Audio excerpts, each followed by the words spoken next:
It is 11 o'clock, so we need to start on time. Welcome to the Cabinet meeting.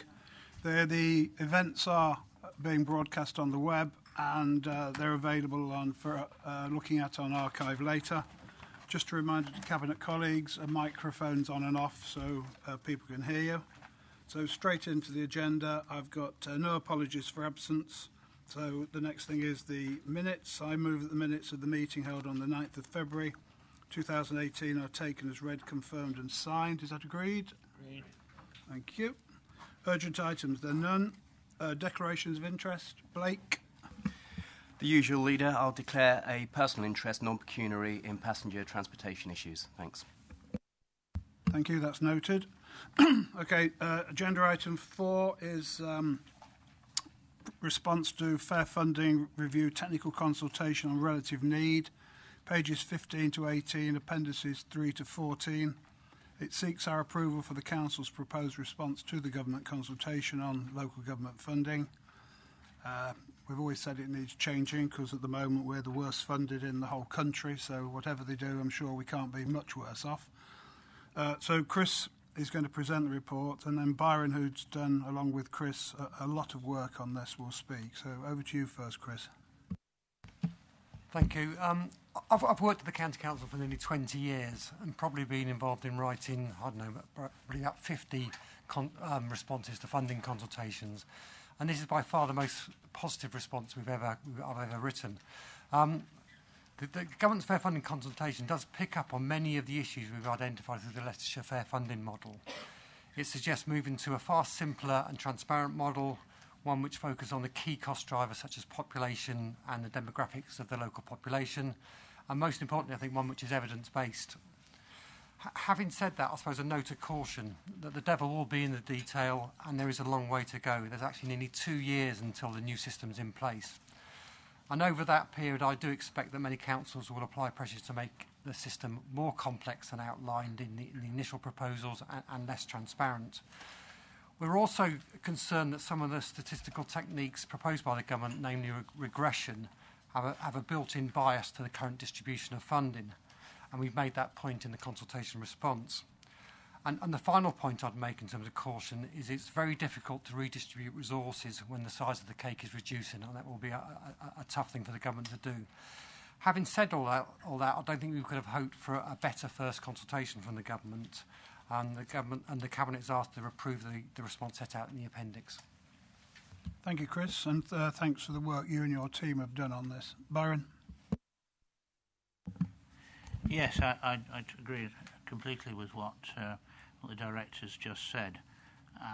It's very encouraging that they have actually listened to us, because they must have done to come up with a consultation written in the way it has been, and it's very much around the model that we've put forward. The other day we had a meeting with the new local government minister, Mr. Rishi Sunak. Chris and I went down, and Joe Miller, another member of staff who worked on this for some time. And I was very encouraged by meeting him, because he actually, for the first time, I think I've met a minister who seemed to really understand the subject, and that's a great help. So I'm very impressed with him in that meeting. And we were able to actually explain our position very clearly. We were able to answer a few questions. There are some outstanding points. There's an issue, for example, which is going around at the moment we have to resolve, where some councils are claiming that they should that sparsity should be a major factor, and others say that density should be a major factor. We've done some research on this, and we don't actually agree with that. We think that sparsity has a limited effect, and predominantly in district councils, not in counties. Only a few counties are affected by it anyway, and Leicestershire's not one of them. The density is overrepresented in the current formula, and that's one of the reasons that some of the cities and London boroughs get so much more than we do. So I think we've made a very good response to this consultation. There's still some way to go yet. We're not quite there, but I think I can justifiably say there is light at the end of the tunnel. And it's taken a long time, and it's been a long tunnel.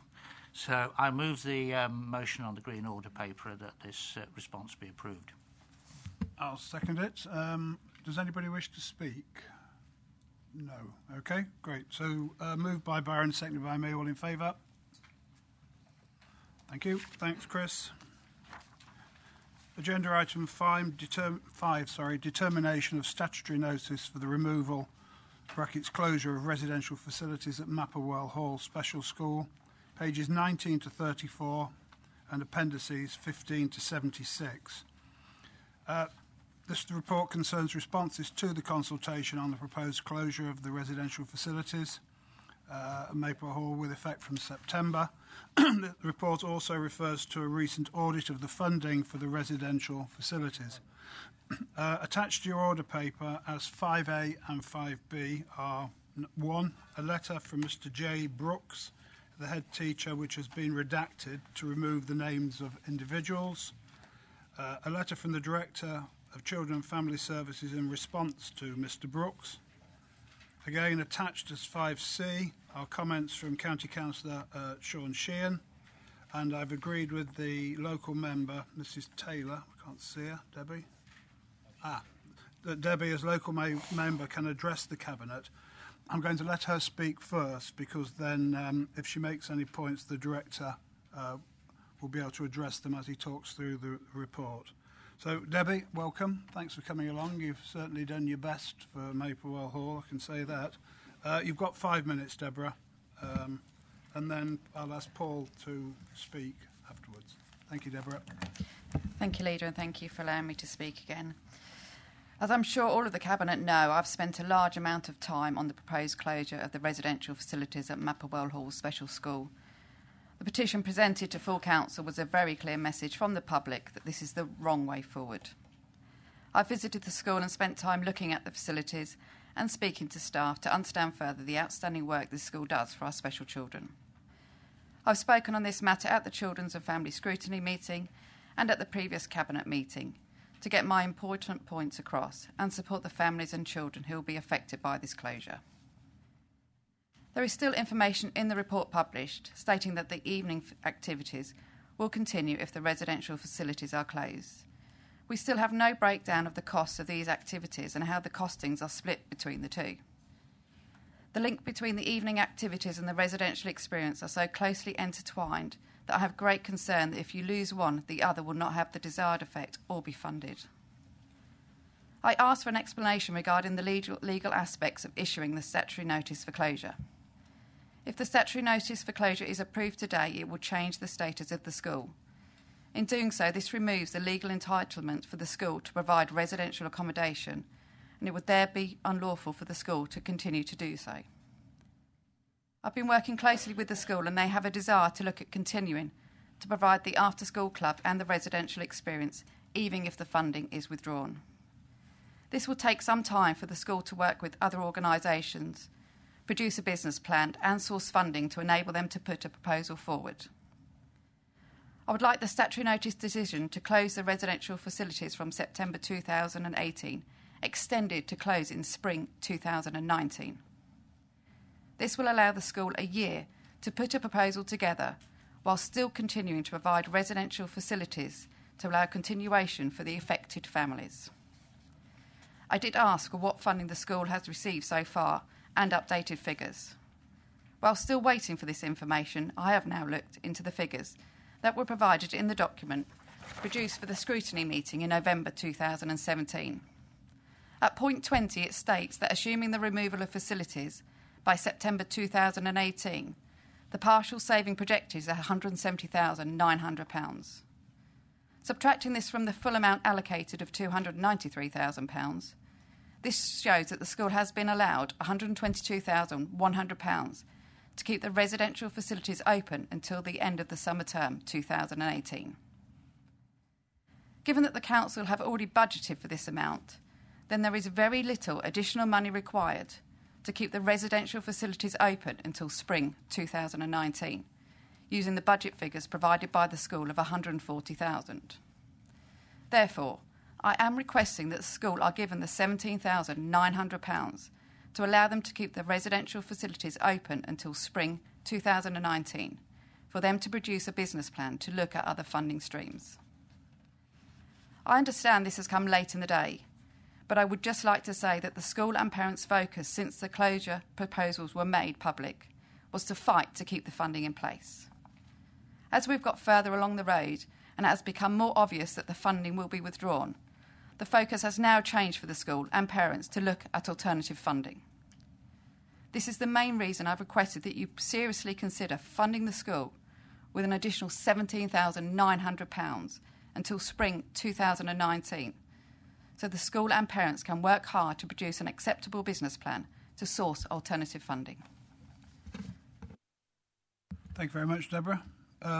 Paul. What I'll do is talk through some of the background, some of the consultation, and perhaps come on to Deborah's point at the end, if I can, if that's okay. So just to remind Cabinet where this has come from, every child who has got a special educational needs or disability goes through a process of assessment to determine what support they actually need. At the end of that process, which involves a number of professionals from different disciplines, education, health and care plan is produced for that individual young person to determine what services they actually need going forward into the future. If families are not happy with that, they can appeal against that process. All of the young people who attend Maplewell School, none of them have in their plan the requirement for residential education. And that's the basis of the education that's provided in this unit in the school is residential education. Very, very few young people that we're supporting at present in the county actually require residential education as part of their EHC plan. We are given a grant by the government, a dedicated schools grant, part of which goes to school and part of which has got a high needs block element that funds these kind of services. At present, last year we were heading for a massive overspend. We had to transfer 2.8 million from the schools element of the grant to cover the overspending that was in the high needs block. As we speak now, we're heading for this year for a potential overspend of £1 million. That's been one of the biggest drivers to make sure that all the facilities we've got and the support we're offering to young people is appropriately linked to an EHC plan. At present, we have 3,600 children in the county who are on EHC plans. There has been a 20% increase in that number over the last year to 18 months. That obviously is adding to the pressure that applies to the council. If we overspend on the grant this year, all our reserves are exhausted and we'll be using funding from other elements of the council's finances to actually support this work. We will have to look, if we kept this facility open, we would have to look to other facilities for children, many of whom have got much more complex needs than the young people who go to Maplewell School, and have to look to reduce spending on those services to fund any shortfall on this project. So we started a consultation back in 2017. That ran, an initial consultation ran for 6 weeks, ended at the end of October. There was then the council had a debate on the matter in December. We issued the formal notice in January, and that period has now come to the end. The reason I'm concentrating on that is there has been a full period of consultation that's been going on since the end of summer last year over this proposal. The response that we had for the formal consultation period, which has just ended, we had 131 responses that came in. The highest proportion of people who responded were from the school, 52. Most of the people responded, all of the people responded said they wanted to keep the facility opened. They highlighted the value of the residential provision, the value of the overnight opportunities provided in the school. the value of the residential provision in providing family life for parents and siblings, respite, etc. The expectation that the close of the residential facility will result in higher costs for council for transport and short breaks. During that consultation, we had no response from the school, the head teacher, or from the governors. We've latterly had a response outside of the consultation period, which is covered in the head teacher's letter, which is attached on the green papers. Myself and the lead member made attempts to go and meet the head teacher to talk about some of the issues. Unfortunately, the head teacher didn't turn up for our meeting, and we weren't able to have a consultation with him about that. So the only response we've had from the school so far in relation to any continuation of the funding, the way that Councillor Taylor just talked about, is a small mention in the letter that the head teacher sent outside of the consultation period, with no details in it whatsoever. Just to interrupt you, Paul. Why is the letter redacted? The letter is redacted because there's large parts of the letter that relate to an individual member of staff that was employed in working on this piece of work. She was a member of a team that were working on it under the instruction of myself, and a lot of the comments were felt to be totally inappropriate. There are a lot of suggestions that were made about how this member of staff, without any background evidence to that at all. I was aware there was some tensions. Obviously, this is a very tense matter between some of the staff in the project team and the people in the school. But at no point did the school make any formal representation via the correct process about issues with members of staff. The first one other thing, though, Paul, the letter that I received when I received it as a councillor was unredacted, so the besmirched person was besmirched prior to coming here, because it's only here where it's redacted. The one that was sent everywhere, I know it mentioned the name. Yes. That's right. We've made that person aware of that, and that person can make her own judgments about what she wants to do in relation to that letter. Attached also in the green papers is my response to the head teacher, which I think strongly makes the point there are proper processes to follow if people have got some of the issues that were raised in that letter, and at no point were those processes followed. So that's why we redacted the information in that letter. But yes, it was the head teacher that chose to send that letter to all the members involved today. So that's why that was there. The issue about the continued funding, as I say, the only formal response we've had from the school was in the head teacher's letter, where he refers to the fact that he wants us to continue funding staff for a year, and he's asking for £140,000 to do that on an ongoing basis. He wants us to fund staff on an ongoing basis at the basis of £140,000 per annum. The second option would be to continue the staffing cost for 1 year. The problem that we have as a council is that, as I referred to earlier, the whole principle of this is that we use a high needs block funding to provide services to young people on the basis of a thorough assessment and an EHC plan. And ostensibly, that's the whole basis on which we can provide services. If we start using high needs block funding for services outside of that process, there are lots of other children in the authority that have got far more complex needs than these young people. I'm not underplaying the needs of the young people that goes to this facility, but as I pointed out earlier, the pressures on this budget are huge. And if we start using that outside of an agreed statutory process to provide services, I think it could create huge problems for us in terms of being equitable, being seen to be equitable in all of the young people and families that we're supporting across the council. So for me, the essence is the principle that underpins this, that in order for us to support young people in a residential education facility, it has to be on the back of a thorough, comprehensive assessment again, making the point this can be challenged by parents and go to an independent tribunal if they so wish. Then we have a plan, then we provide the service.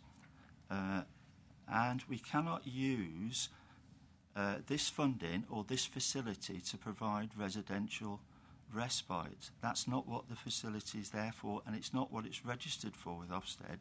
It's registered for residential education, and none of the children in the school have it in their EHC plan that they require residential education. So the problem we have, I think, as a council, even if it's relatively small sums of money, it puts us in this difficult situation. Nobody's disputing that young people benefit from this facility. Of course they do. We understand that. But it would put us in this incredibly difficult situation that we're using funding in an inappropriate way, even if it's a relatively small sum of money. The problem I have with this is I know myself and Councillor Old have made numerous efforts to try to speak to the school about this. I myself on 2 occasions, and it's been very difficult. We've had no formal response from the school to the consultation, and all we've got is this letter. And what we're faced with today is another figure which is different from the 2 figures that are quoted in the letter, and it's very difficult for us to respond to that. Plus, equally, it would challenge the basic principle about how we provide services to children and families. So that's basically, I think, where I think we should come from in terms of that. It's that basic principle to do that. If the school can generate funds, they're saying they need £140,000 a year to run it in Jason Brooks's letter. If they can find other sources to do that, and by all means they can do that, in time they can come back and make a representation to us via a proper process with a proper business case, and we can respond to that. The problem that we've got is it's very difficult for us to respond on the basis of a very brief note in a letter, which is sent outside of a consultation period, and no detailed links. If I go back then to the report, and we've considered all the responses that have come into the report.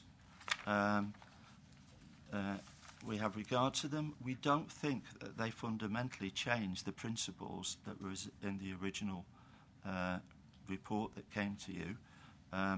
We've done our Equalities Impact Assessment.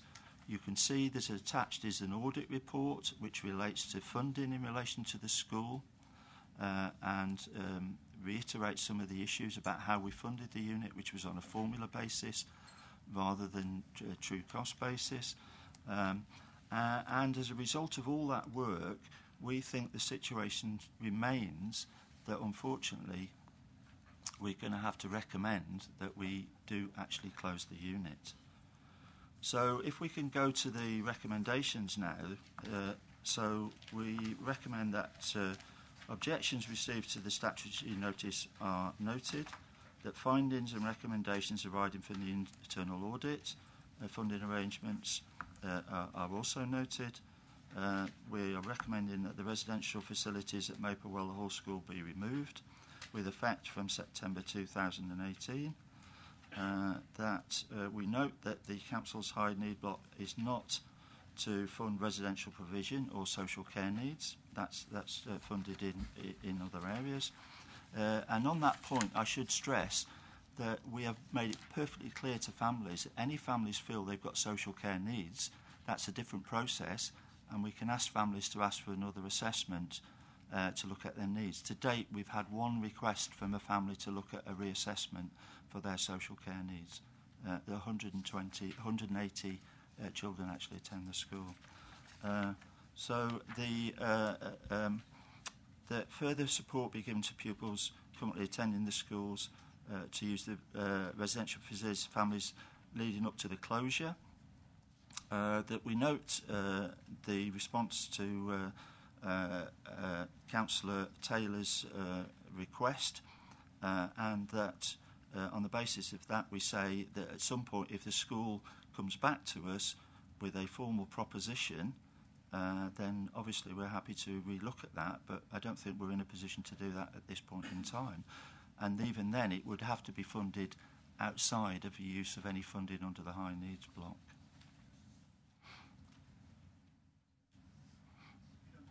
I think so. Okay, thank you. Ivan? Thank you, Leader. Colleagues on the Cabinet, I'm sure, will have read paragraph 27. And the opening statement says, the purpose of residential provision within a school is to meet an educational need through curriculum enrichment, and it has to be identified within a pupil's EHCP. Therefore, I'm not in a position of being able to advise Cabinet colleagues to ignore the legal requirement that an already overstretched budget is made worse by putting money where actually it's not entitled. I met with some parents who also telephoned me quite some time ago and advised them that if they felt that the EHC wasn't explicit enough, they should request a review. The fact that only one person has made that request, I think, speaks absolute volumes. In terms of the budget, and Councillor Taylor, I need to put on record, has fought hard and long for this facility to continue. I can't fault the effort that she's made, but there is a fundamental principle here, and that fundamental principle is that the high needs block has to be spent on identified needs through education, health and care assessments. And there are no identified needs for this provision any longer. I recall in the early days we were challenged over, do we keep things under review? Of course we keep things under review. That's one of the reasons why this proposal has come forward. What's existed in the past, thanks to changes in legislation nationally, is now not able to be continued at the current time. I did go to the school with the director to meet the head teacher to find that he'd gone off to do Ofsted work, and we met the deputy head and the head of residential instead. The issue of a business plan is somewhat, to me, of a red herring.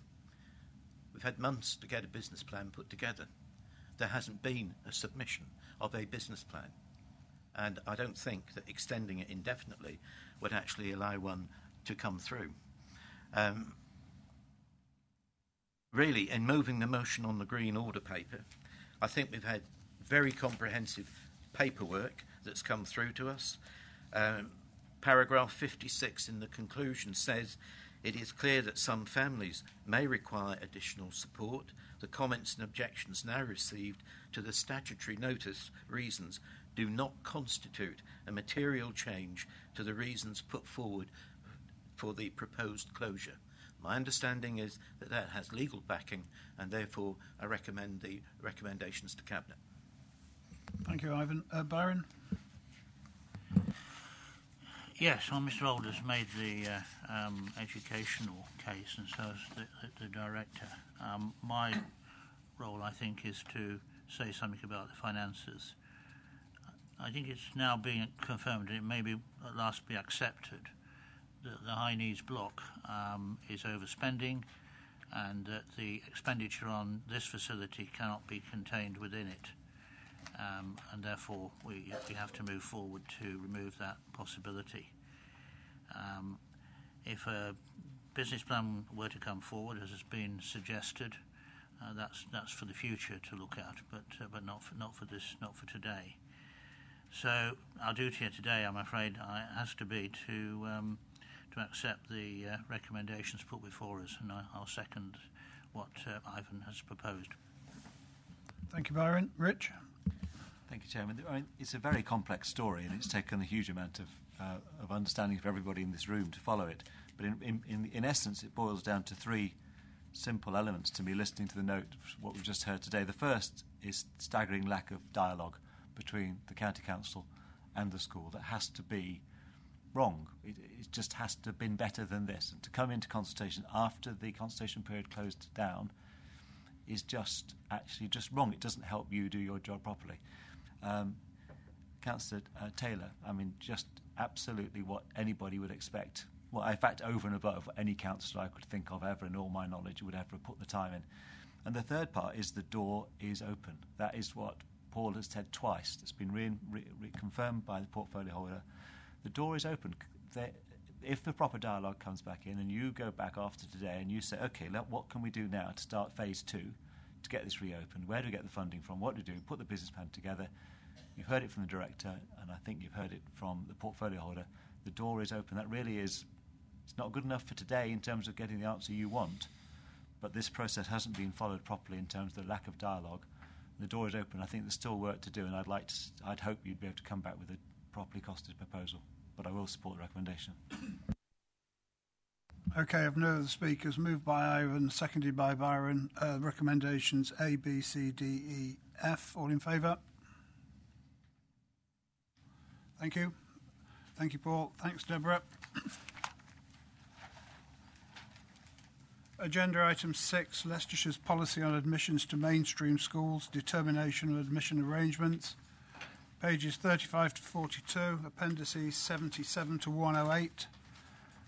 This report seeks approval for the school's admission policy for entry from autumn 2019, the merger of some catchment areas in Hinckley and the enlargement of 3 primary schools. Are you doing this, Paul, or Jane? Jane's going to do it later. OK, over to you, Jane. Thank you, Leader. The purpose of the report today is to seek Cabinet approval on the Leicestershire School admissions policy for entry for autumn 2019, along with associated oversubscription criteria and 3 coordinated schemes for the normal round of transfers. Cabinet is also asked to approve the merger of catchment areas in Hinckley, and also you're being notified of the outcome of a significant enlargement of 3 primary schools as well. The council is required to determine the admission arrangements for schools in Leicestershire by the 28th of February, and a variation to the school admissions policy is to be made to ensure that we are compliant with the National Admissions Code. And the mergers of the catchments in Hinckley will ensure that the schools are better aligned, and certainly communities are served better as well. And the primary school expansions are addressing the forecast shortfalls. So in terms of the variation to the school admissions policy, that's being amended to put us in line with the National Admissions Code. The proposed primary school expansion is to ensure that there are sufficient places in the area to meet future needs, both in terms of housing and increased birth. And also the proposed merger of catchment area is to help relieve future school pressures as well.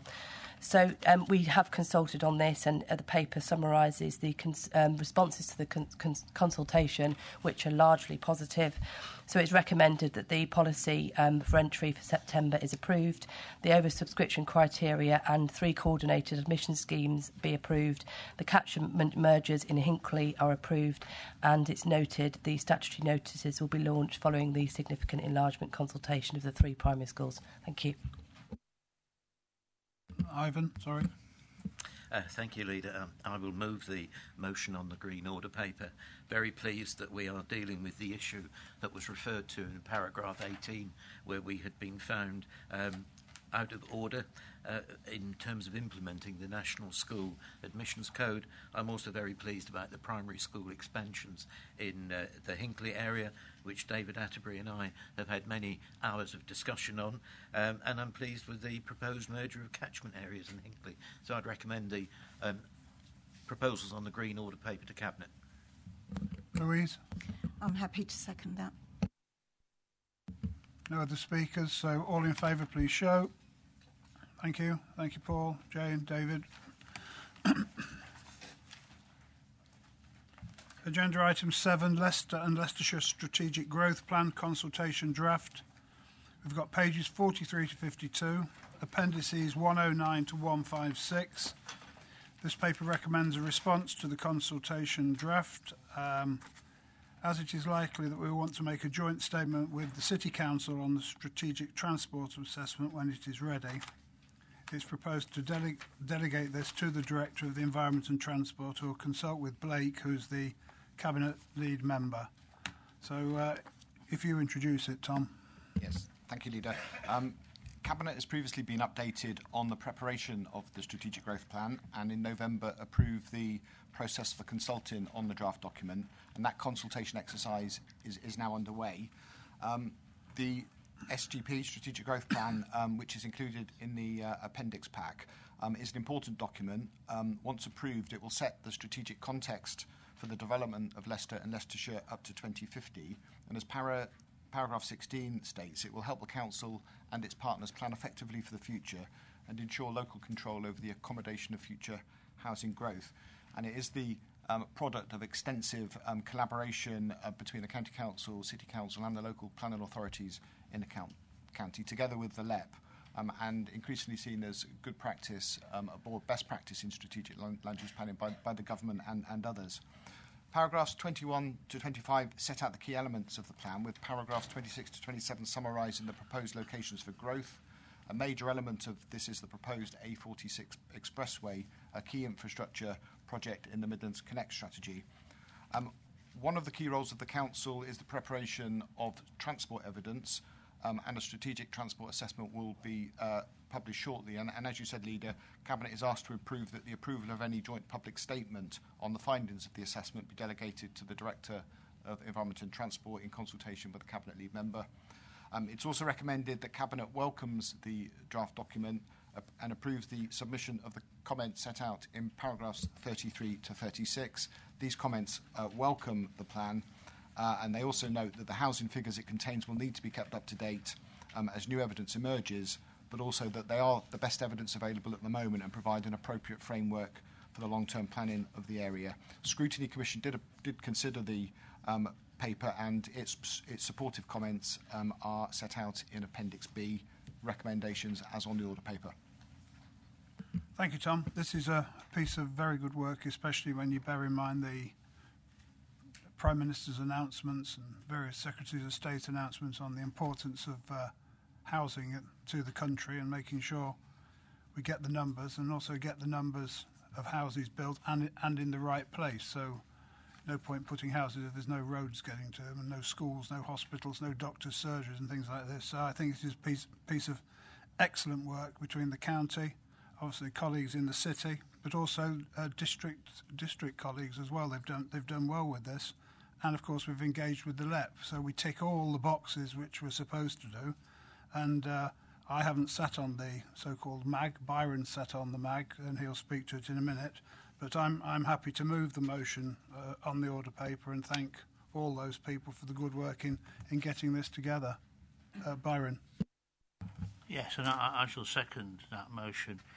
What I would do is draw people's attention to paragraph 21 in the Cabinet report, which talks about the key elements of the draft Strategic Growth Plan. What paragraph 21 says is the draft Strategic Growth Plan proposes that more development will take place in major strategic locations, with less development happening in existing towns, villages and rural areas.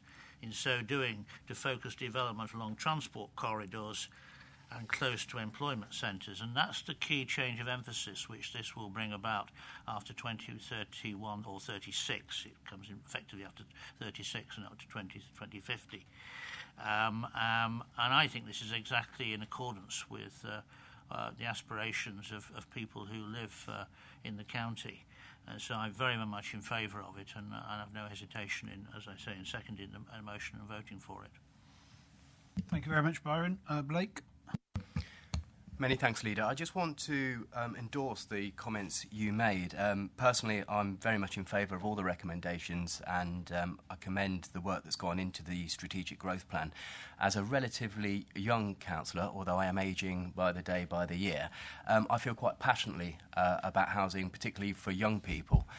Without a plan such as this, and we're in danger of writing off many generations, and we need to do right now our bit to ensure that there is a housing supply chain that can support the needs of the younger generation of this country. And I think those points have been well reported nationally, not most recently by government ministers, Sajid Javid and the Prime Minister herself. So it's imperative that we, as a Leicestershire authority, support a strategic growth plan. The second comment I'd like to make, Leader, is there are some people, some councillors, that would seek to pick apart the plan and question the deliverability. Well, it's the chicken and the egg, or the cart before the horse scenario. We need a plan to be able to bid for the resources we need to deliver the plan. So this is the starting point, and for that reason we should support it. And thirdly, Leader, I'm supportive of recommendation C on the Green Order paper. Clearly, the relationship between the city and the highways, the county councils, highways teams, are critical to this process, and it's absolutely right that we assess the joint statement when it is published and sign that off accordingly. Thank you. Great. No other speakers. Moved by me, seconded by Byron. All in favour? Thank you. Thank you, Tom. Paper 8, A5 Strategy, pages 53 to 60, appendices 157 to 228. Report concerns a draft revised A5 strategy, which has recently been prepared. Can you note, please, that we've got comments from Councillor David Bill. They're attached to the order paper at B. Anne, you're going to present this, and I'll ask Blake to speak. So you first, Anne. Thank you, Leader. The overall purpose of this report is to seek members' support in helping to work to strengthen the position of the A5 corridor in securing investment and improvements by ensuring the revised A5 strategy, which is currently under revision, and the A5 partnership itself is as robust as possible. The County Council is one of 15 local authorities that are a member of the partnership, which looks at the length between Northamptonshire and Staffordshire. It had an original strategy devised and approved by this Cabinet in 2012. However, what we would say, the context has changed since that time. There are now a much wider range of strategic transport priorities we have for the county, as set out in the Midlands Connect transport strategy, our Leicester and Leicestershire rail strategy, the draft strategic growth plan that you've just heard about, as well as our own prospectus for growth. While the Council supports the principles of the strategy, it does have concerns with the draft as present, as set out in paragraph 20. In addition to this changed context, it does make it an opportune time to look at the footing of that partnership itself, which at the moment is a voluntary partnership, and to put that in a more formal footing, which would help give weight in discussions with the likes of Department for Transport, Highways England, Midlands Connect, etc. The recommendations are set out in paragraph 2 of the report before you. Thank you, Leader. Thank you, Anne. Blake. Thank you, Leader. The A5 Partnership Group have done a really good job, a really good lobbying job raising the profile of this particular project. But as the Director has just said, the world has changed, and I think we need to recognise that the A5 project is one of many projects which we've already published in our Perspectives for Growth that requires the support and the resources of this authority. We have some experience of pushing major projects, the Melton Distributor Road, the rail strategies and rail networks that we're seeking to improve. So with that wisdom, with that experience that we have, it's our belief that the A5 Partnership Group now needs to be put on a more secure footing in order to be able to deliver on its objectives. I'd emphasise as lead member that we will continue to support the upgrade of the A5. However, the world has moved on, and it is amongst a number of projects now that have been identified in the Perspectives for Growth. It's right that we continue to be ambitious in what we are seeking to achieve for the A5, but equally we need to avoid raising unreasonable expectations and causing confusion over the roles. The strategy should clearly set out its objectives as well as the different roles and responsibilities of members of the A5 partnership, including Highways England, who are actually responsible for the A5.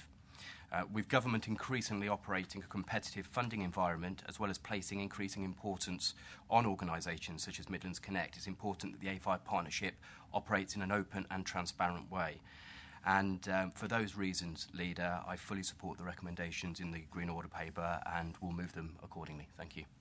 I agree entirely with you, Blake. It needs to be on a lot more formal footing.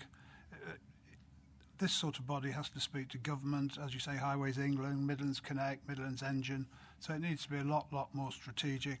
In my view, it once being run by a upper tier authority. It has highways responsibilities within its remit. Wholly supportive of the A5, something being done with it.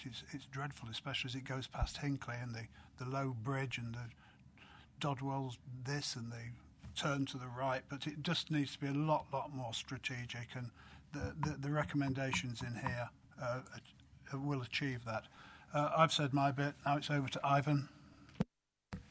Thank you, Leader. As one of the representatives on the current A5 strategy partnership, I could sum up my view with the word frustration.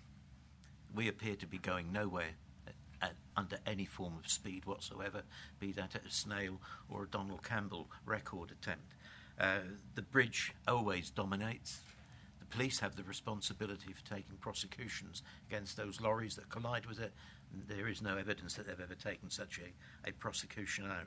I think what is outlined in paragraph 20, A, B, C and D is all that Cabinet really needs to have in front of it in order to support the recommendations on the Green Order paper. And I would like, if I can, Leader, to thank particularly Ian Veers, who's always been very good in advising me before the meetings take place, and through him, and also Jana Walker. Without their help, I think I would have floundered a bit more than I have done. Thank you. Don't want you floundering, Ivan. Okay, moved by Blake, seconded by me. All in favour? Thank you very much, Anne. You're staying for the next one, which is the agenda item 9, the creation of a major road network. So we've got pages 61 to 70, appendices 229 to 234. As I know, the Department of Transport has been consulting on proposals for a major road network, and this report sets out our views and suggestions regarding strategic routes in Leicestershire. So you're going to introduce it, Anne, and then I'll call Blake. You're absolutely correct, Leader. Department for Transport are currently consulting on creating a new major road network. This is proposing that the more strategically important links within our existing local road network create, in effect, a middle tier below what's currently Highways England's transport network, strategic road network, which is the motorway and trunk road network, and sits in the middle with the rest of the local road network. In doing so, it's interesting to note that government is acknowledging that the amount of funding that goes to Highways England on the strategic road network is significantly and proportionately bigger than we receive for the local road network. So it's acknowledging that those really strategic, important routes within our local road network need additional funding. And I think the key thing to take on board from this is that they are proposing from 2020 there is a new major road fund that will support that major road network, and that's coming from the vehicle excise duty pot, which is something between 6 and 7 billion. But the indications are it could be an annual pot of over $1 billion, and schemes on that major route network could be in the vicinity of 20 to 100 million in value. The other thing to note, however, which isn't such good news, is they are indicating it is not for day-to-day maintenance. That would still fall to us as the local highway authorities. They are also indicating they would look to regional bodies such as Midlands Connect to help advise on priorities for investment on that major route network. Our proposed response is set out for you in the report, and we are supportive in principle. We also request inclusion of additional links to the major road network as set out in paragraph 41 and Appendix B of the report. I should actually emphasise, however, that this consultation from DFT is about establishing the frameworks and the principles to selecting that road network. However, they did put out an indicative plan of what it might look like, so obviously we've taken the opportunity to respond to that. Final things I would say are we have input to Transport for East Midlands and Midlands Connect's responses that will be going back to government as well, and we are comfortable with them in terms of they're saying the same things that we would want to see for Leicestershire. Following the close of the consultation on the 19th of March, we're anticipating government will announce what that major road network will look like during the summer, as well as the criteria for funding, etc. Recommendations are as in the report. Great. Blake? Yes, thanks again to the Director for a very clear and comprehensive explanation as to the report before us. Naturally, I will move the recommendations on the Green Order paper, and in doing so, just reinforce the comments that have been made, that we do welcome the consultation. We recognise, I think the government recognises that there are ways of being able to fund road improvements and the major network going forward through the money's been identified through the VED, so that's to be welcomed. As a department, we are concerned still that the maintenance costs of the current roads and any future roads will still have to be found from other resources, and that is a concern given the constraints on our current resources and indicative resources that we know about. But the response is as it is. If members are interested about the roads that we've requested to be included, they need to refer to page 67 of the Cabinet Report, paragraph 41, and there's a list of the roads that we're seeking to get included in the strategy. But apart from that, Leader, very happy to support and move the motion on the Green Order paper. Thank you. Very good. I think it's a piece of good work. Obviously, I serve on Midlands Connect and Transport for the East Midlands, so I've seen this right from the very beginning when the government suggested which roads are in there. I'm glad we've included more. I know we've had to come up with evidence rather than just drawing them in. You can't just draw them in, so I'm glad we've included more. I know the City Council have included the main spine roads that go into the city, which come out into the county, which I think is good.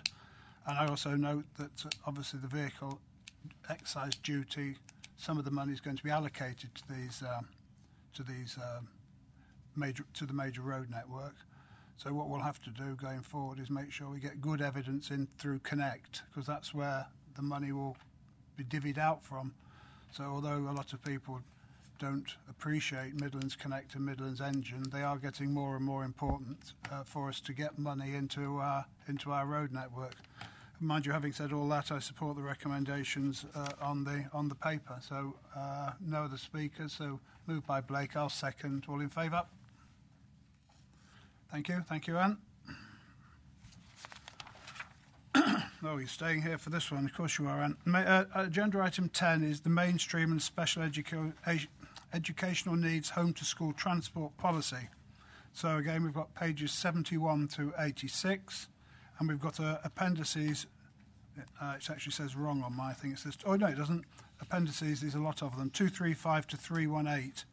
It concerns the response to the recent consultation on changes to our policies on special educational needs and mainstream home-to-school transport. The changes relate to discretionary travel the County Council has been providing for certain children and young people. We need to note that the Environment, Transport, Overview and Scrutiny Committee looked at this last week, and a draft minute is attached to your order paper marked 10A. We've also received comments from the Liberal Democrat group, which are attached as 10B. Anne will present this report, and maybe Tony. Are you saying something, Tony? Anne and Tony will present it. Then I should go to Blake, who will speak first, and then to Ivan. So over to you, Anne. Thank you. Yes, a proposed new policy for SEN and mainstream home-to-schools transport is set out in this report. And as you've correctly mentioned, it relates to the discretionary transport provision for children with SEN or disabilities under the age of 5, young people with SEN 16 to 18, and other young people 16 plus.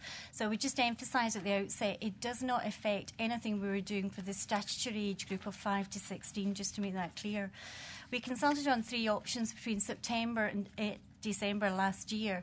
Those options were low income. Currently, those qualifying for as low income get 100% discount. We currently charge £660, therefore there was no payment made if you qualify for low income. That affects 38 nursery children, 32 post-16 mainstream and 151 SEN young people under that category. The second option we consulted on was moving away from provision of fleet or taxi transport for that transport, the qualifying person, and provision of a personal travel budget for post-16 SEN. There was 120 individuals affected under that proposal. What that means is instead of us providing the transport, there would be an allocation of money as a personal travel budget that allowed that family to make arrangements themselves for travel. The third thing we consulted on was a grant of £150 for post-16 mainstream only for those rurally isolated or on low income, and 50 individuals were affected there. Overall, we had 226 responses to that consultation, of which 70% were parents or carers of people affected by this, by the proposals. It is fair to say, as I'm sure when you've read the reports you will see, as the appendices in particular, that as we would expect, the majority disagreed with the proposals.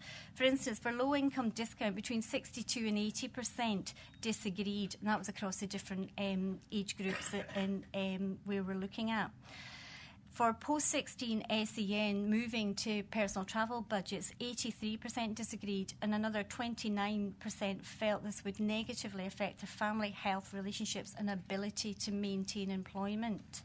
For the post-16 travel grant proposal, 59% disagreed with that proposal. The full consultation responses are in Appendix B. As has been mentioned, we took this to Environment and Scrutiny in November, and the comments are summarised in paragraph 49 and the Green Order papers in full. We also, however, consulted the Leicestershire Equalities Group, and that really helped us identify mitigation that could potentially lessen some of that impact. And those proposed mitigations are set out in the table on page 83 in the report. As a result of the consultation, we're proposing some changes to the policy as we consulted on.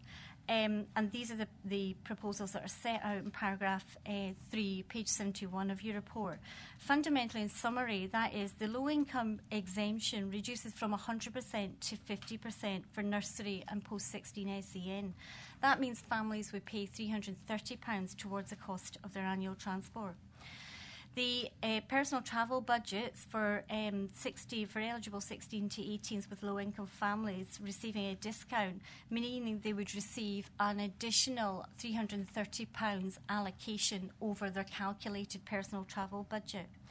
Also, in view of the consultation, we have allowed for an increase in the potential for exceptions to the policy. We fully understand, and I'm sure you will have picked up from, again, the consultation responses, that for some reason, some families will not be able to manage on a personal travel budget, so we expect there to be exceptions. We've increased that allowance from 10 to 20% in recognition of that fact. Mainstream post-16 transport will no longer receive a transport provision, however, they would receive the £150 travel grant.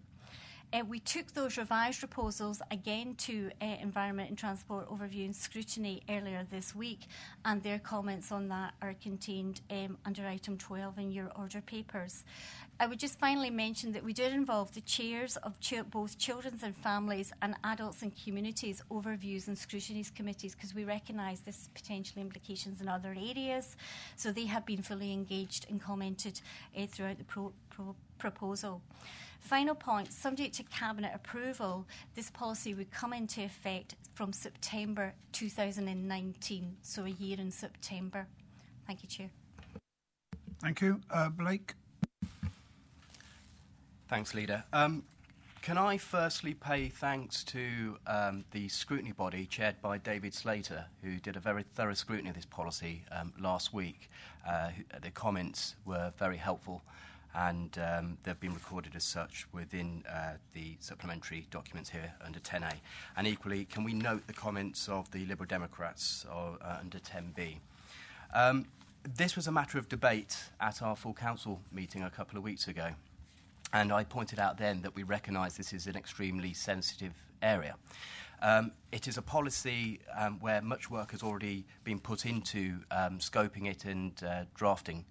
And I think some thanks have to be offered to the previous lead member and the whole department for the work that's already been committed. The consultation to this policy finished in December, and contrary to what some would have you believe, I believe, as the new lead member in this area, that we have moved following the responses received in the consultation. I would also just like to put on record my personal thanks to the Leicestershire Equalities Group, who I believe is chaired by Peter Lewis, for the sterling work they've done in identifying some of the issues this policy will bring about upon those that it affects. Now, we do understand the concerns of the respondents to the consultation, and by that we also understand the wider concerns of the people it will affect. But we've sought to mitigate that somewhat by, as the Director just said, looking at the exceptions policy and making sure that there's enough financial provision in there to really target our resources at those families most in need. And I believe that this policy before us strikes that balance between doing just that, but also the need for the department to recognise that we need to make a saving in this area. Because I mentioned at full council, back in 2011-12, we were spending £6.4 million on this area. We're now nearing £10 million worth of expenditure, and I believe the costs are increasing at a rate of 5% each year. So in order to offer any discretionary services whatsoever, we have got to somehow control these costs. And I think the policy that's been put forward brings about that correct balance between controlling the costs and still being able to offer discretionary services. And I might just add, there are other authorities in the country, for instance Sheffield, that do not offer a discount at all. There are other authorities that simply signpost to national government bursary schemes for any financial assistance the residents and those eligible for such a policy might need in their areas. So given that we are the lowest funded county council in the country, again, I reiterate, this policy does bring that balance, although we do recognise the concerns of the people it affects and the implications of the policy upon them. Anyway, I will move the recommendations on the Green Order paper, and I'll thank the respondents to the consultation and all the work that's been put in by a lot of people so far in drafting the policy as it is. Thanks, Leader. Thank you. Ivan, and then you, Pam, after Ivan. In seconding the motion on the Green Order paper, I would repeat the point that was made by Anne and has been also by Blake, and that is the listening to the equalities people and the fact that we have got a case-by-case exception basis in for one area of this. We're going to have to see how this works out. We're in a position whereby I don't know personally how much the medical world contributes, but I can remember when this used to be with children and families. The last case that I dealt with had to have a qualified nurse travelling in the taxi because the child might die en route between home and to the school. It is a really sensitive area. If I've spent my whole life working with children with special needs and with their families before I became a county councillor, the angst to the individual family will have been sky high. I hope that they will take some comfort from the fact that we have listened and that exceptions have been put in. And in that sentiment, I will second the motion on the Green Order paper. Thank you, Ivan. Pam? Thank you very much, Leader. Ivan has actually said a lot of what I was going to say, but as I was lead member when this was first brought into our notice about what we may have to do due to our lack of funding, I am really delighted to see the changes that we've made to this policy, and they will help a large number of families. I know how difficult it is with children with special needs, having a personal knowledge of that. And I just hope that people do recognise that we have listened. The Equalities Board have been very good in doing what they've done by feeding their comments in, which we've been able to take on board. So I'd like to personally thank you for the changes that you've made, and I will support this motion. Thank you. Thank you. Byron? Yes, it's with a heavy heart we push through measures like this, and we're getting increasingly into a series of them to meet our financial targets after saving a considerable amount of money over the last 7 or 8 years. 178 million out of our budgets, but we've got 50 million still to go. It's a sort of thing that I remember a former leader of the council saying at one time that there are some things that we have to do and some things we would like to do. And right now, nothing would please me more than not to have to do this. and there may come a time when we get fair funding through, and I know everyone in this room will back us in this campaign, where we'll be able to do something to improve measures again in this area, and I hope that I shall see that time coming. But for today, I think we have to approve the measure before us. Okay, thank you. Well, as Byron and everybody said, it is a very, very tough decision, but until we get fair funding, tough decisions will have to be taken. There's nowhere else we can go. We can't spend money we've not got. If we do get fair funding in the future, we could revisit it. But at the present, if we don't make tough decisions, we'll end up like Northamptonshire and possibly other county councils in bankruptcy. So it has been moved by Blake, seconded by Ivan. All in favour, please show. Thank you.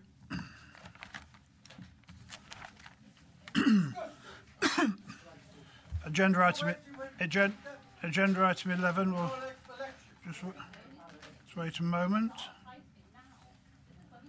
Right, agenda item 11, draft passenger transport policy and strategy and review of the community bus partnerships, 87 to 102, appendices 319 to 358.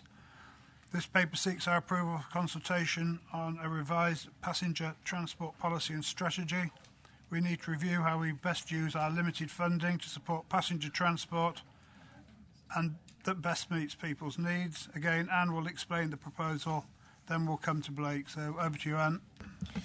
Thank you. As you say, we're seeking approval to undertake consultation in this revised passenger transport policy and strategy.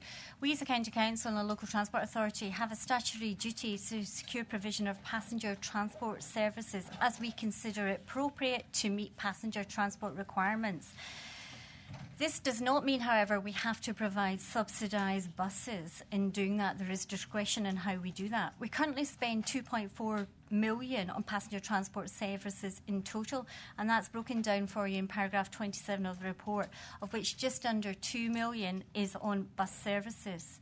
The changing context of the government's Bus Services Act, which came into force last year, and our MTFS challenges mean this is an opportune time to review that policy.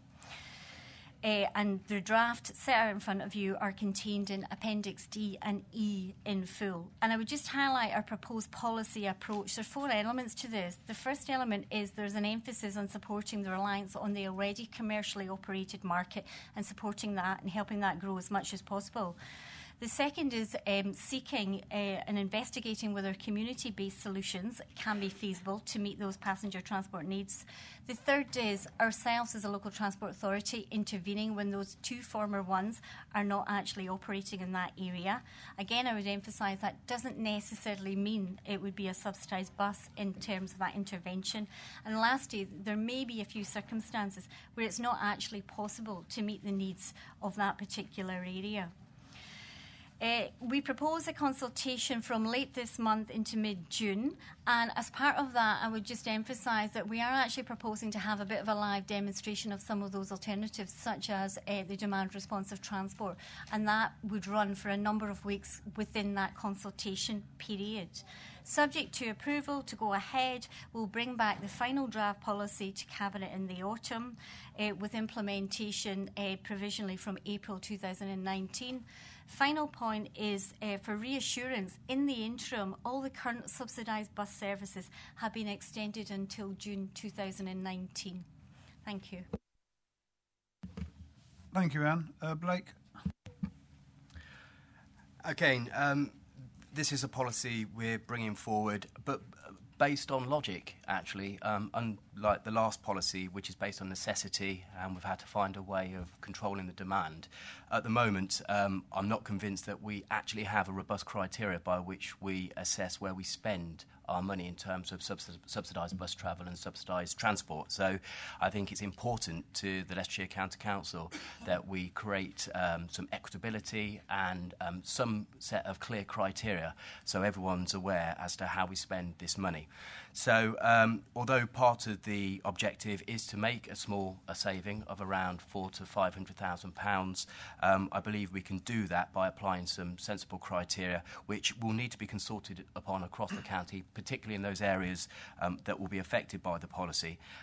But we are subsidising some journeys to the tune of £17 per passenger at the moment, and there's no robust criteria that underpin that. So, Leader, I would like to propose the motion on the Green Order paper, I believe under 11, and hope the Cabinet will support the proposals. Thank you.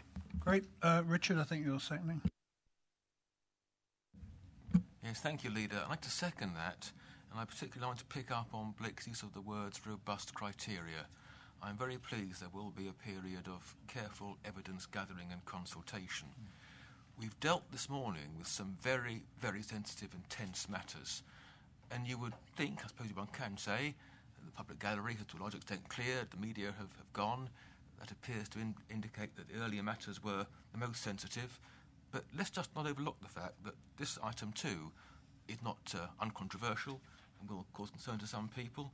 So I'm very pleased that there's a period now of robust evidence gathering and criteria formation. I'm seconding the motion, Leader. Thank you. Ivan, you're next. Thank you, Leader. The number 7 bus runs through the division that I represent. I attended Witherley Parish meeting 2 meetings ago, where the chair of that parish regaled everybody with the fact that the bus partnership has failed, and that he is the only individual who is actually active on that community bus partnership. I've been saying now for 4 years, use it or you will lose it. And although the cost per passenger has come down marginally and the numbers of people using it have gone up also marginally, at this point in time, there is no logical case for not reviewing that particular bus. Even more so with the fact that one of the villages served by it, Congeston, used to have demand-responsive transport. When that was first proposed, there was a public meeting, I went to it, everybody was arguing against it. When the new timetable came in, and it was possible to put the bus back into Congeston, there was an uproar because they didn't want to lose demand-responsive transport.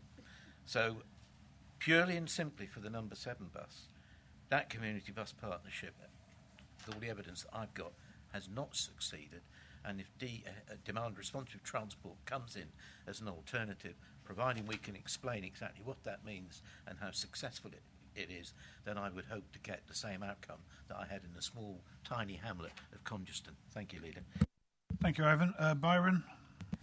Yes, I approached this one with considerable trepidation because 5 of the routes which are affected or could be affected potentially are in my patch, which is a greater proportion than anyone else. And although there are relatively few people who use the services, some of them depend on them as a lifeline. And I'm not at all sure that demand-responsive transport will be an adequate alternative. But the work has to go on, and it is a consultation, so I shall participate in it and help my people, the constituents in my patch, and we'll see what the outcome is. Thank you.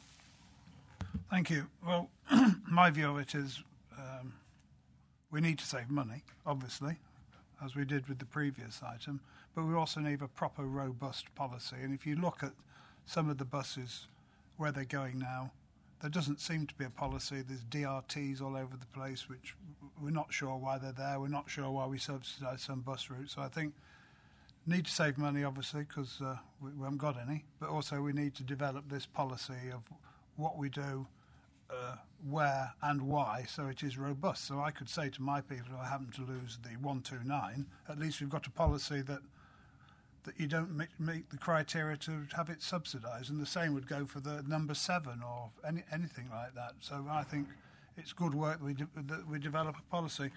Were you wishing to speak, Louise? Okay, I was just about to move it, so I won't. Louise? Sorry, I was just about to say that we've actually had bus routes taken off because of not being commercially viable. So I welcome the fact that we're looking at other ways of providing transport in these areas. I mean, it's weird. I mean, if you think 20 years down the tracks, there'll probably be little Google pods pulling up everywhere, which you'll be able to jump into. But in the intervening time, until we have Google Pods or Uber Pods or whatever, we need to have a policy. So moved by Blake, seconded by Richard Shepherd. All in favour? Very good. Thank you, Anne. A lot of stuff for you today, Anne, because you're remaining here for number 12, Midlands Connect, which everybody knows is the subnational. It wants to create a subnational transport body. So pages 103 to 114 are the proposals from Connect to become a subnational transport body. Scrutiny Commission had a look at this on Wednesday. That's attached mark 12. Anne will present and then Blake will speak. Okay, you, Anne. Thank you. Last one from me, you'll be pleased to hear. Yes, this report seeks approval for our response to that consultation from Midlands Connect about becoming a subnational transport body. Midlands Connect is currently a voluntary partnership between 16 local authorities, and that does include the West Midlands Combined Authority, LEPS, Business, DFT, various other agencies, etc. And as the leaders already mentioned this morning, we're hearing how increasingly bodies like Midlands Connect are seen as important by agencies, well, particularly the government.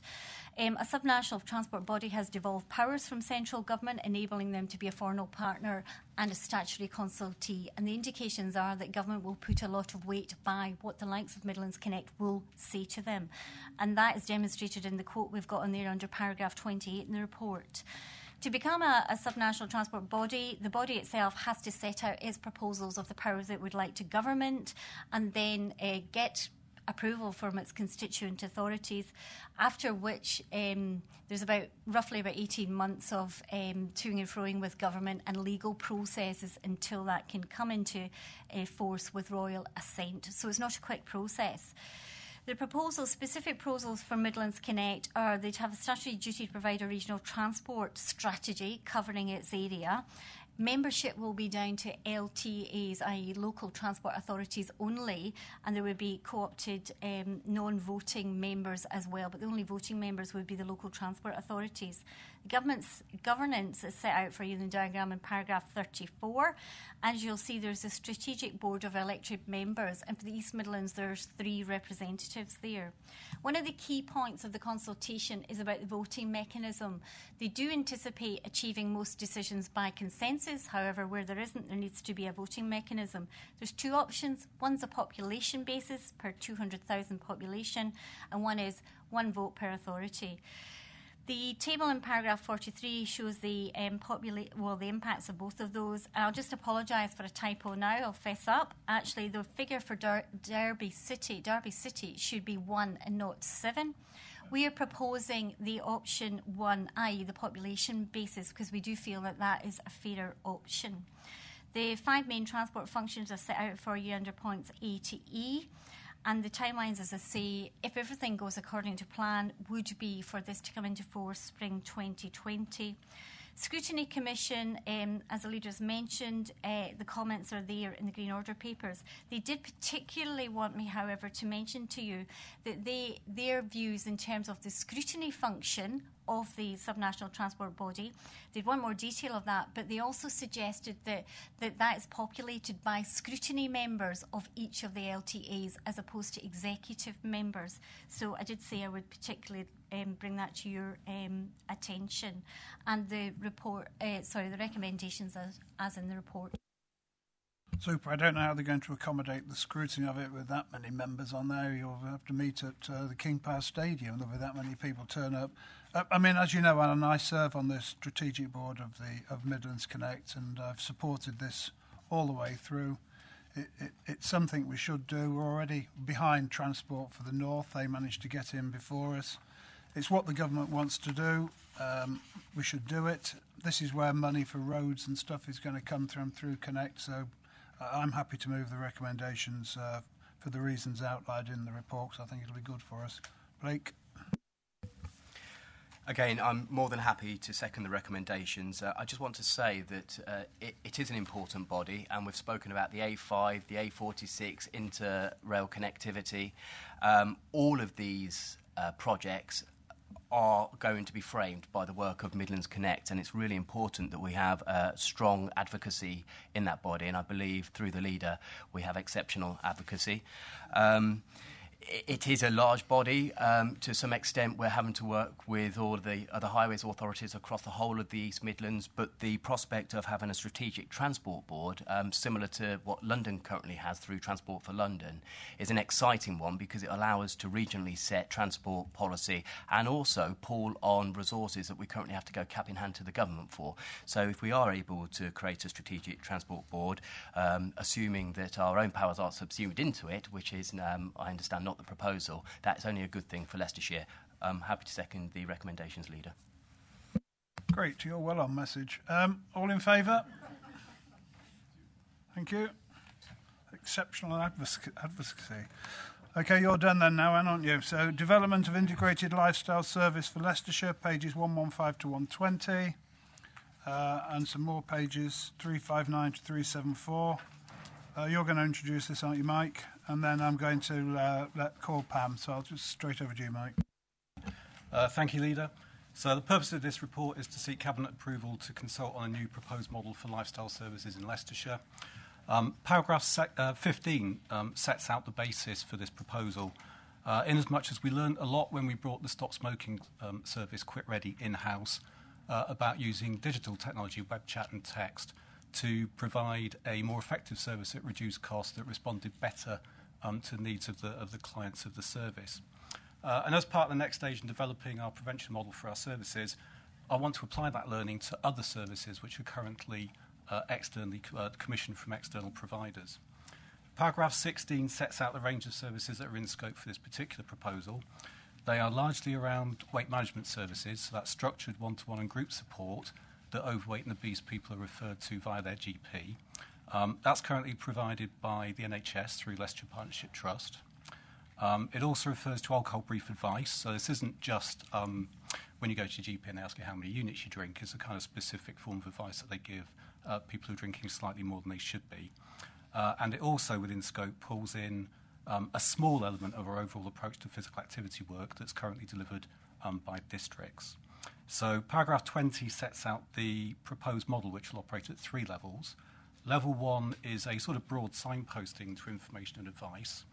Level 2 would replicate what we do with the smoking cessation service, so it would be group text, phone and web chat support using kind of structured tools and structured advice. And then level 3, like smoking, would recognise that there'll be some groups, notably those with multiple complex health conditions, that would continue to need to receive structured group support and one-to-one support. By pursuing that same model as for Stop Smoking, again, I believe that we can deliver a service to more people at less cost. And additionally, there will be quality benefits. So at the moment, people need to receive multiple referrals to access multiple services. By bringing it in-house, by co-locating it with a Stop Smoking service, if you were a smoker who was overweight, who was a problem drinker, one referral means you'll get that support from one service instead of multiple referrals from multiple services. It is, though, a more complex proposal than we did with smoking. That's partly for me, I think there's something around the clinical support and clinical training that the people who will be delivering this service will need for dealing with weight problems as opposed to smoking. And it also recognises that there'll probably end up being a larger element of group work in the obesity element than there is with smoking. So it is a more complex one. To that end, we are proposing a public consultation exercise to take place between May and July 2018, which will seek the views of the general public and key stakeholders via an online questionnaire and focus groups with service users. I think that's a really important consultation because we do need to learn from people's views and help shape the final delivery model because, as I say, it is a more complex model than we've tried before. Subject to the outcome of the consultation, the proposal is the final delivery model will be brought back to Cabinet for approval in the autumn. Thank you, Mike. Pam? Thank you, Leader. I think this is a really interesting and new way of delivering the service that we've been doing. It's going to be more targeted and it's more in tune with how people live their lives today. And the sort of complex issues that Mike's talked about are very real for lots of people. And there are the levels that we've got, I think, are very good because different things work for different people. It's been proved some people work much better in a group where they've got support there. Some people are much more determined to do it themselves, and so would hate the thought of being with a group and talking about or facing up to their issues. So we're actually taking on board the differences that people have got. Our services that we have brought in-house have proved to be successful. This could actually be as successful, even more successful, with the more targeted support that we're giving. There will be clinical support, as Mike said, and training for staff. And I think the consultation document should prove really interesting to see how the local residents view this change in the way that we work. And I'm sure that they would much rather have one appointment, one referral, than 2 or 3 different ones. So I'm more than happy to support this, propose this motion. Thank you. Yep, I thought it looked quite good. Louise? Thank you, Chair. I'm very pleased with the more holistic viewpoint, bringing everything together rather than working in individual silos in effect. And I also think the move towards more digital help and assistance is moving with the way youngsters now will access. And the different levels of offer, again, as Pam says, will give people that flexibility of what works for them. So I welcome it and I second this proposal. Thank you, Louise. Pam, switch your microphone off. Oh, sorry. Byron, you're next. Yes, I mean, this service does seem to be very effective, and I think the improvements being proposed in this paper will also make it more effective and also save a little bit of money. I was told a story the other day which intrigued me of a middle-aged gentleman, slightly overweight, not quite as old as me, who used to drinking fairly copious amounts of alcohol at weekends, substantially more than the 20 units, but not what would normally think to be totally out of place. Was very honest with his doctor when he was asked about this, and to his horror he was referred to Alcoholics Anonymous. So clearly the service does have some effect, and it might have more effect if with the measures being proposed. Good. Well, I think you've got a ringing endorsement for what you're doing here, Mike. So moved by Pam, seconded by Louise. All in favour? Thank you, Mike. 14, draft Leicester and Leicestershire and Rutland Living Well with Dementia Strategy. So we've got, it's for 4 years, 2018 to 2022. We've got pages 121 to 128 and appendices 375 to 408. Adults and Communities overview have considered this on the 6th of March. Draft minute is attached to your order paper mark 14. John, you'll explain to everyone what it's all about, and then after you've done that, I'll call Rich. John? Thank you. As it says in the report, there are thought to be over 9,600 people in Leicestershire who are living with dementia, and the majority of those people are over 65, and in fact we estimate around about 7% of the population over 65 are living with dementia. Although, as you'll note from the strategy document, dementia itself is thought to account for up to 30% of deaths of people over 65 and 11% across the UK nationally for all ages. And we also shouldn't forget the small number but significant number of young people who have dementia and who require specific services. Within the County Council, our estimate is that we spend just short of £7 million on people who have dementia-related illnesses, although that estimate is likely to be underestimated because there will be a significant number of other people who have multiple conditions, mental health conditions, physical conditions, who will also have dementia. So actually our expenditure in this area is likely to be increasingly significant over the next few years. Cabinet agreed in October of 2017 to establish a new dementia support service working across Leicestershire, Leicester and Rutland. That service is working effectively across the hospitals and into the community, and the County Council contributes £280,000 to that service. And in addition to that, there are other services which we commission on behalf of people who are living with dementia, particularly around information, advice and respite care. In developing the new proposed strategy, we've engaged widely with people who have dementia and their carers. We've visited them, we've visited dementia groups, dementia cafes, we've looked at what services people are requiring and requesting. But we've also looked at the national dementia guidance, and particularly the WELL pathway for dementia. And the WELL pathway has 5 key domains. The first is to try wherever possible to prevent people from being diagnosed. Sorry, no, we don't want to prevent people being diagnosed. That would be a completely wrong thing to do. But prevent people from developing dementia.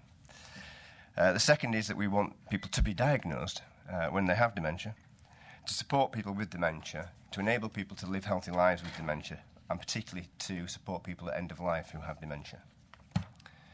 The consultation that's being proposed will last for 6 weeks and will commence at the point when each of the partner organisations have had an opportunity to consider the consultation through their governance processes. And subject to approval from all partners, we will consult over the summer and come back with a revised strategic document which would also include implementation plans for each organisation. Thank you. Rich. Thank you. The Director's covered it very well. It goes back to the Care Act in 2012, where we're just being asked to work more closely together, and that is what we're doing very well, as we always do in Leicestershire. Happy to move the recommendations on page 6.3 in order paper. Thanks, Rich. Pam? Thank you very much, Leader. I think this is a really good strategy that we're proposing to do. It's very difficult both for people that are diagnosed with dementia and the families to come to terms with it. And I think the living well with dementia is very worthwhile, and I'm more than happy to second this proposal.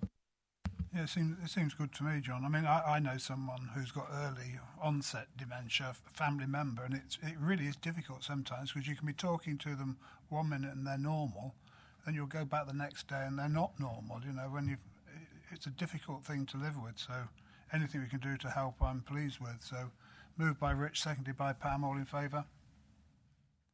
Thanks, John. 15. Yep. 15, draft Leicestershire Adult Learning Services Strategy 2018 to 2022. We've got pages 129 to 138, and we've got appendices 409 to 422. Proposed consultation on the draft strategy for adult learning services, which will provide the basis for commissioning and delivering over the 4 years I mentioned earlier. I think you're going to speak to this, are you, Nigel? Okay, so if you speak to it, Nigel, I'll call Rich after you've spoken. Thank you, Leader. The purpose of this report is to seek permission to undertake consultation on the draft strategy that you've got in your report as Appendix A. Just a little bit of context. Adult Learning Service, or LALS, is an adult and community learning provider which operates across the county and sits within the Communities and Wellbeing Service within the department. And it aims to support people and communities to develop and engage in learning programmes to suit their needs. It does this by providing a range of accredited and non-accredited learning programmes across 104 venues and delivers some 33,000 guided learning hours, which is learning supported by a tutor, to approximately 6,000 learners every year. These learners and these courses range from traditional informal leisure and wellbeing type activity to more targeted skills-based work that focuses on those furthest from the jobs market, with the aim of preparing people for more formal learning pathways and possibly work, and to increase their confidence in considering a learning pathway if they've had a bad experience in learning previously. It also provides a small apprenticeship programme and delivers apprenticeships to levy-paying businesses and organisations. And the profile of how this is broken down can be found in paragraph 28 of your report in terms of the programme area. Community education services such as LALS are regulated by Ofsted, and its recent short inspection, which took place earlier in February, it was rated as good, which is a very positive outcome for the service. So this report will seek Cabinet approval to undertake consultation on the draft strategy, and this will represent in this document the first time we've published our intent in terms of the service. The strategy itself sets out how we propose to focus the activity to contribute towards 4 of the 5 key outcomes identified in the County Council strategic plan, notably a strong economy, wellbeing and opportunity, keeping people safe and great communities, and become more targeted in their provision in opening up those pathways for those whom learning in the past might have been a barrier.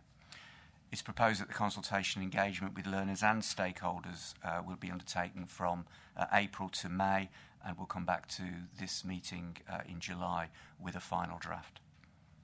The overview, Adults and Communities Overview and Scrutiny Committee considered this report earlier in the week, and its comments are in your order papers.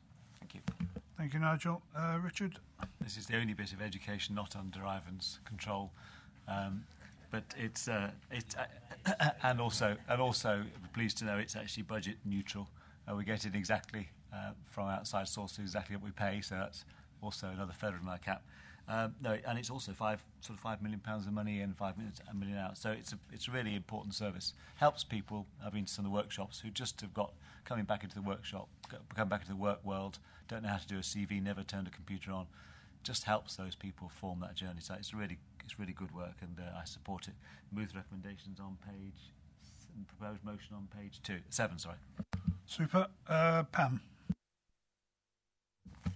I'm more than happy to second this proposal, and I agree with everything that Richard said. It's a really well worth service that we run, and people get some terrific benefits out of it, which can actually lead them to better standards of living because they get employment from it. Thank you. Moved by Rick, seconded by Pam. All in favour? Thank you. Yes, you'll be staying for the next one. Libraries. Future strategy for the delivery of library services, and in particular Braunston Town Library, 139 to 146. Paper seeks approval for the transfer of the Braunston Town Library to the Town Council. The only reason it's here is because it's a change to the agreed arrangements. Adults and Communities have considered it on the 6th of March. Draft minutes is attached, mark 16. So straight over to you, Nigel, then I'll call Richard. Thank you.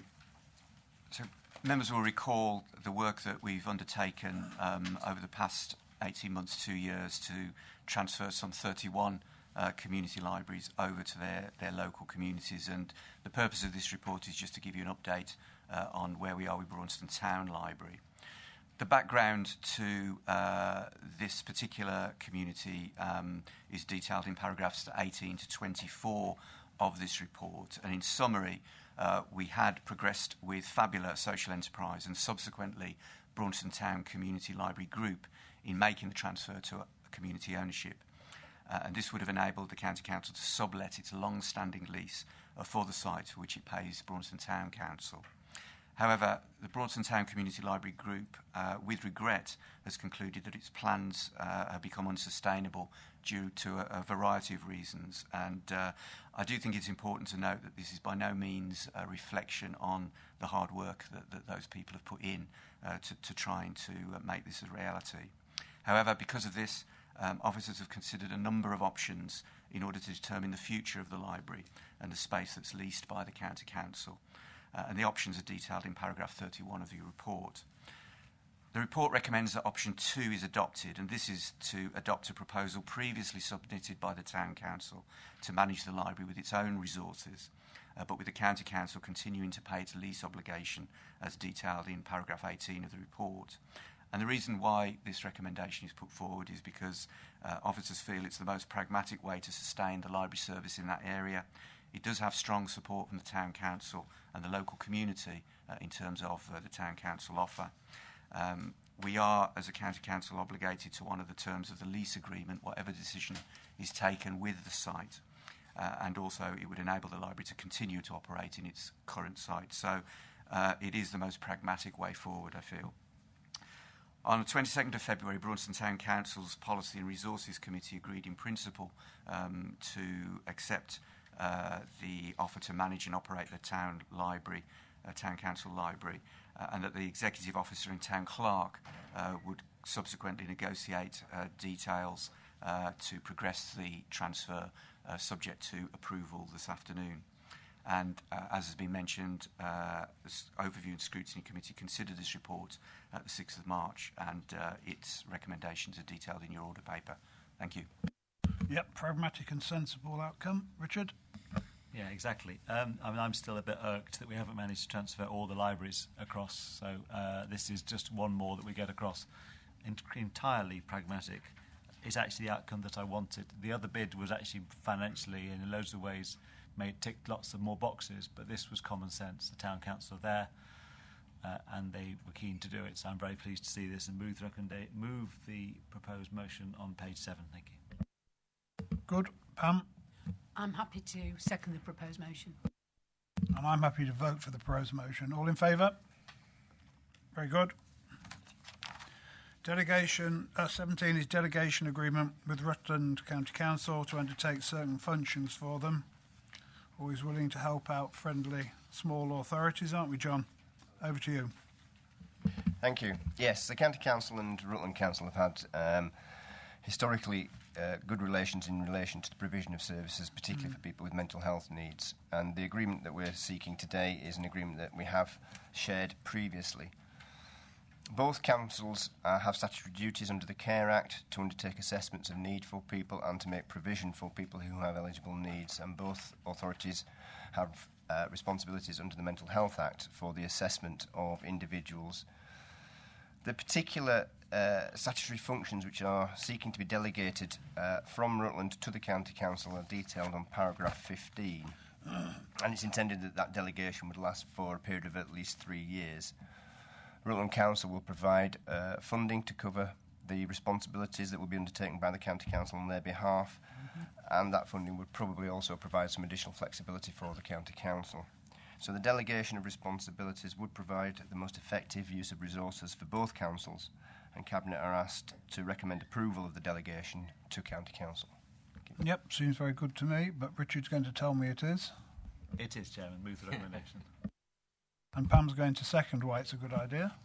It is a good idea. It's two councils working together for the benefit of the local residents, and I'm more than happy to second it. We want to take over a few more of their jobs, don't we, really, John? Okay, all in favour? Thank you. Thanks, John. You're now done. We've now got 18 items referred from open scrutiny. There are none. No urgent items, as I mentioned earlier. That brings to the end the public part, so we'll say goodbye to the gentleman and lady of the press now. Hope you enjoyed it.